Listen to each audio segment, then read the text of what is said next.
Good evening. The Department for Education says there have been serious failings in the financial management of a federation of academies in Lincolnshire.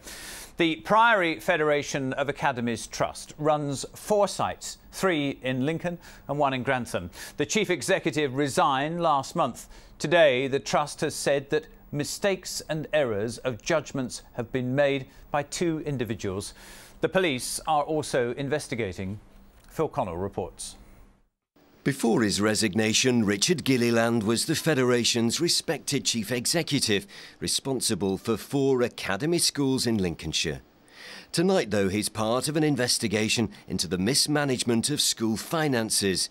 A report by the Department for Education reveals he'd spent £53,000 decorating a school property for his own personal use.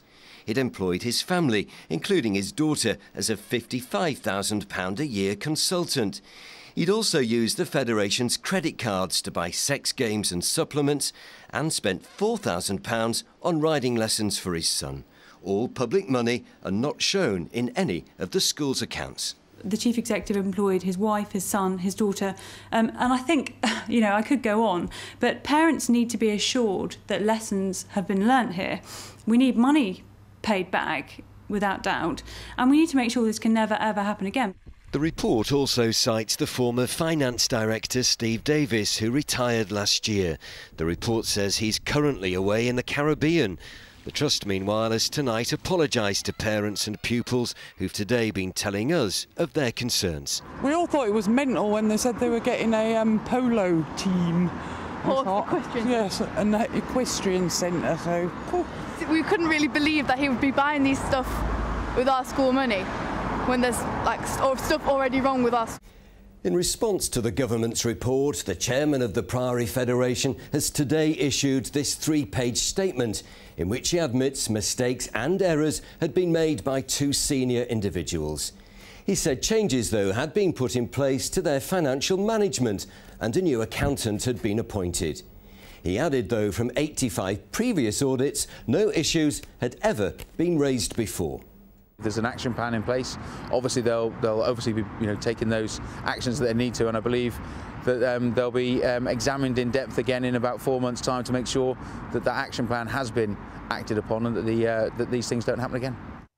With its chateau in France and its planetarium in Lincoln, the Federation's expenditure has already been seen as controversial. Tonight's report will no doubt cause fresh concerns as Lincolnshire police begin their own investigation. Phil Connell, BBC Look North. The Schools Minister, Lord Hill, says he thinks that this is a one-off case and doesn't undermine the academy ethos. I spoke to him earlier this afternoon. I think as soon as concerns were brought to the attention of the department at the end of last year, the YPLA went in straight away, carried out an investigation. That's been given to the Trust. The Trust has responded. We've taken swift action. The Chief Executive has gone. So I don't think that shows that there is a gaping hole in our systems of accountability. Has this shaken the department? Because it's not great publicity for academies, is it? Well, I don't think it's right to make that read across. The fact is that academies have actually got more rigorous systems of financial management and control in them than maintained schools. Doesn't actually sound like it with this, does it? Well, I think what the system has demonstrated, in this case we have identified a problem. It's certainly the case. You can't have any system that is 100% guaranteed to work, to pick up if someone sets about to do wrongdoing. You can have systems that make sure that the financial reporting is as rigorous as it can be, which we've certainly got. But if someone in an academy or in a maintained school, and we know there have been plenty of cases of those too, sets about to do wrongdoing, you cannot have a system that's 100% secure. Opponents of the whole academy system claim that they're not accountable enough. And hasn't this proved those fears absolutely right?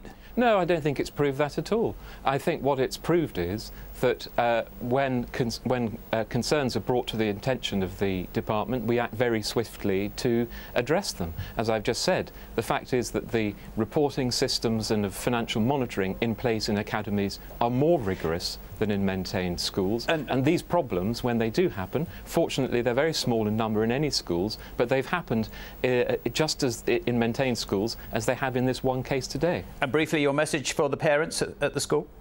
The 4 schools in this federation are excellent schools, and the improvement that there's been in performance I really welcome, and I think that is the thing to focus on. This is separate from that. They're strong schools and they should be confident in knowing that. Lord Hill, thank you very much indeed. Thank you very much. Well, I'd like to hear your thoughts on the issue of academies. Is your child at one, or maybe do you start one in September? Maybe you're a pupil who's watching tonight. Do you think they're a good thing for our education system? You've just heard the story there. If you want to email in, looknorth@bbc.co.uk. We'll have some before we finish at 7. The text number is 81333, 81333. Start the text with the word Look North, or of course follow me on Twitter. Tweet now. As I say, we'll have some before we finish at 7. I look forward to hearing from you. And you can read more on this story on our website, bbc.co.uk.